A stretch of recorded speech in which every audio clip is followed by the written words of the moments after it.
पाया है।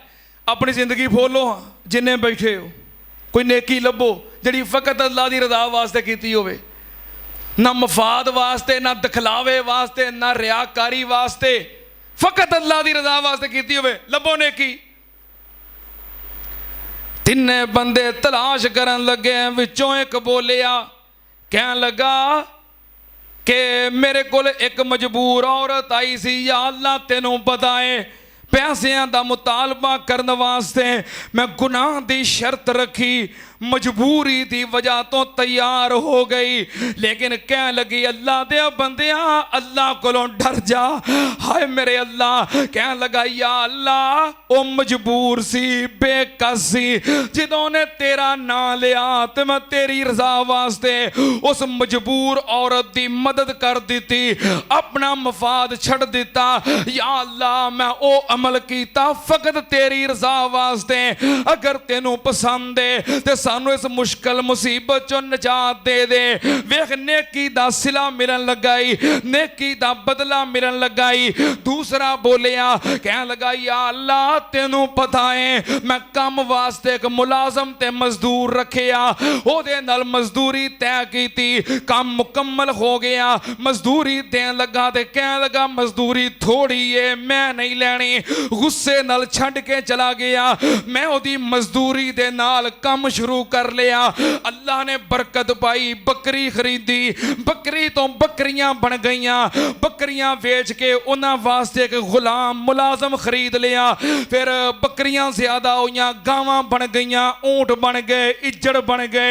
कितनी देर तो बाद वो बंदा आया, कहने लगा मैं बड़ा मजबूर ते बड़ा परेशान हाँ, मैं तेरी मजदूरी कीती सी, चल जिन्ने देने उन्ने ही दे दे, मैं इस वक्त बड़ा मजबूर ते परेशान हाँ, मैनू जरूरत है। मैं उन्होंने आख्या अल्लाह दे बंदिया आ सारे इज्जड़ भी तेरे, इज्जड़ां नूं सांभण वाला नौकर भी तेरा। उन्हें आख्या मैं मजबूर ते परेशान हाँ, परेशानां नाल मजबूरां नाल मजाक नहीं करी दे। मैं आख्या मजाक कोई नहीं, ये तेरी उजरत ते तेरी मजदूरी दे अंदर अल्लाह ने बरकत पाई है, सारा कुछ तेरा ही है, वो लेना नहीं सी चाहता। या अल्लाह मजबूर सी, परेशान सी, मैं सारा काम तेरी रजा वास्ते कीता ते सारा कुछ उन्होंने दे दिता, अगर तेनों अमल पसंद है ते निजात दे दे। तीसरा बोलिया, कह लगा या अल्लाह तेनों पता है कि मैं बकरियां चराउण वास्ते जाना ते शाम नूं वापस आके दुध चो के सब तो पहलों अपने वालिदैन नूं देना। एक दिन लेट हो गया ते अम्मी अब्बू सौ गए, दुध चो के सराणे खड़ा हो गया, उठाया भी नहीं कि नींद खराब ना हो जाए। सारी रात प्याला लैके सराणे खलोता रहा, जदों फजर वाले खुद उठे ते फिर दुध पेश किया, अम्मी अब्बू की खिदमत की तेरी रजा वास्ते, अगर तेनों पसंद है ते निजात दे दे।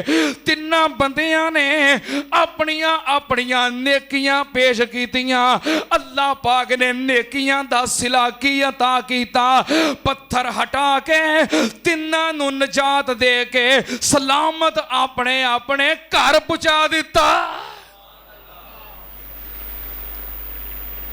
जे नेकी दा सिला लेना ही बंदियां कोलों ते छड़ दे नेकियां करना। रब दी मखलूक नाल नेकी कर रब दी रजा वास्ते। क्यों?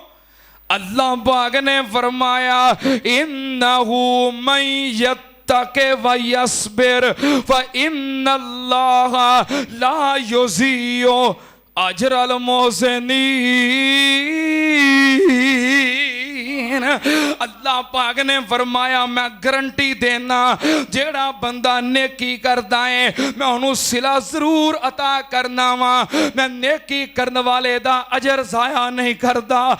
सुनना ध्यान नाल, जेड़ा बंदा हुस्ने सलूक करने वाला है रब उन्होंने किसे मैदान विच कल्लियां नहीं छड़दा।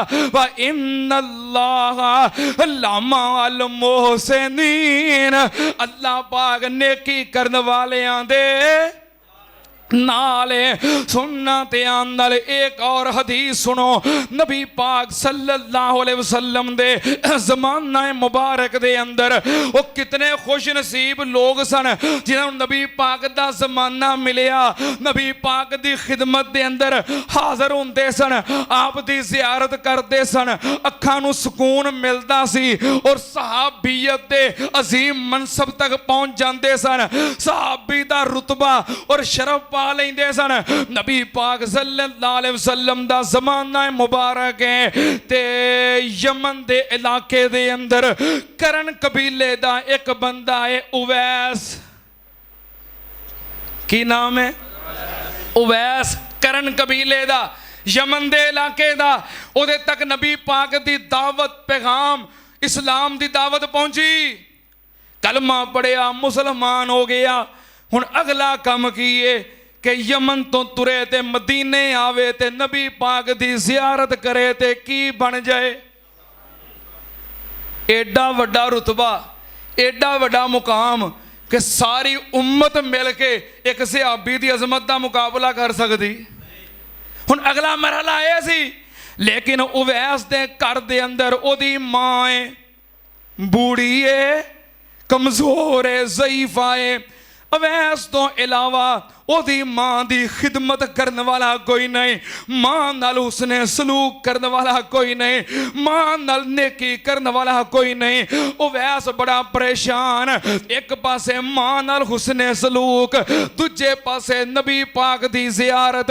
की करा जे मां दे नाल उसने सलूक करता रवां ते सहाबियत दे शर्म तो महरूम हो जावांगा, ते जे सहाबी बनने वास्ते जावां ते मां नाल उसने सलूक कौन करेगा।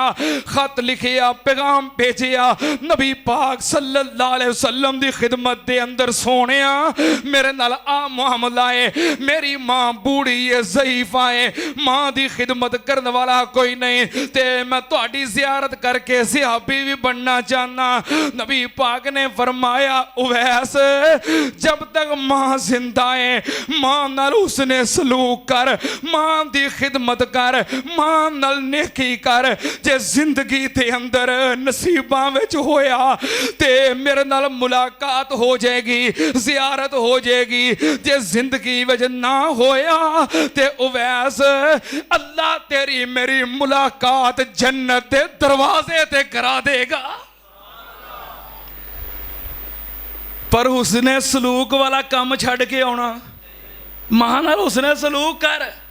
हजरत उवैस कर दे रहे, खिदमत करदियां नबी पाक सल्लल्लाहु अलैहि वसल्लम दुनिया तो चले गए।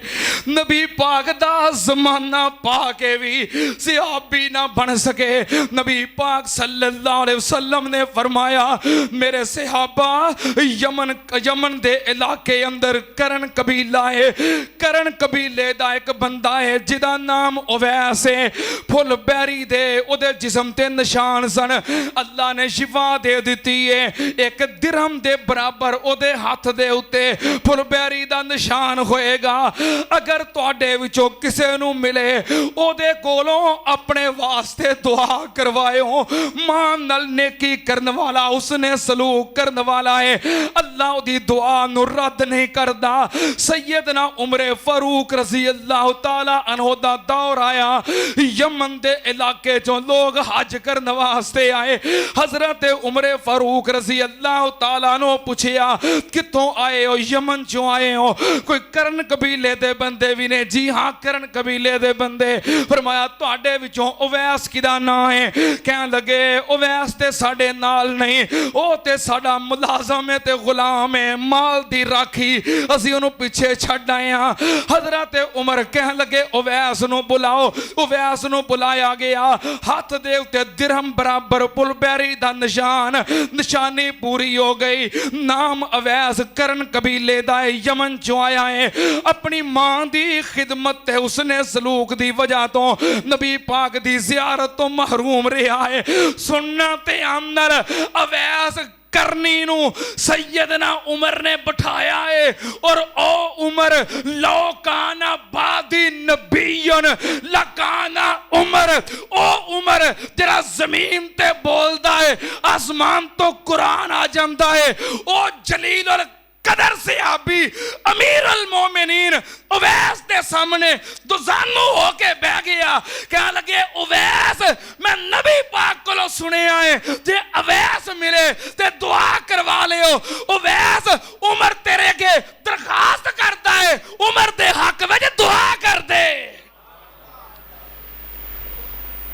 जलील अल कदर सहाबी और वक़्त दा हाकिम अमीर अल मोमिनीन सामने दुजानू होके बैठा है। कादा सिला है? नेकी दा। कादा सिला है? कादा सिला है? जे नेकी करनी हो बंदियां वास्ते, जे शाबाश लैनी हो लोकां कोलों, इनाम लैना ही लोकां कोलों, तारीफां कराउणियां ही लोकां कोलों, छड़ दे नेकी करनी।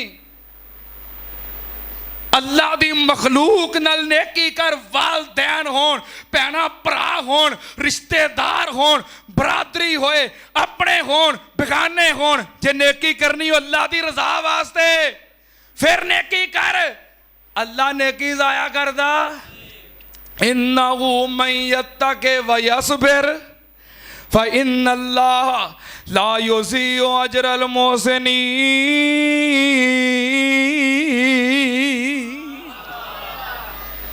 नबी पाक सल्लल्लाहु अलैहि वसल्लम जन्नत दी सैर वास्ते गए। आखिरी दलील, जन्नत दी सैर वास्ते गए। नबी पाक सल्लल्लाहु अलैहि वसल्लम ने जन्नत दे अंदर सुनिया कोई बंदा कुरान पढ़ रहा है। की कर रहा है? की कर रहा है? आपने जन्नत दे अंदर कुरान पढ़न दी आवाज सुनी। किथे लिखिया है? बुखारी शरीफ। आपने जन्नत किसी दे कुरान पढ़न दी आवाज सुनी, वो किड्डे नसीबां वाला है जरा किथे कुरान पढ़ रहा है। मस्जिद रहमानिया दे अंदर मैं कुरान पढ़ रहा, तुसी सुन रहे हो, बड़ी सादत वाली गल है, नसीबां वाली गल है। अगर कोई बंदा बादशाही मस्जिद कुरान पढ़े नसीबां वाला है, फैसल मस्जिद कुरान पढ़े नसीबां वाला है, जामिया सल्फिया कुरान पढ़े नसीबां वाला है, जामिया मुहम्मदिया कुरान पढ़े नसीबां वाला है, दारुल कुरान कुरान पढ़े नसीबां वाला है। अगर अल्लाह किसी को सादत और मौका नसीब फरमाए, मस्जिद नबवी रियाजुल जन्ना जो बह के कुरान पढ़े, बड़िया नसीबां वाला है। अगर कोई बैतुल्ला दे सामने बह के कुरान पढ़े, बड़िया नसीबां वाला है। पर मैं मुकद्दरां तो कुर्बान जा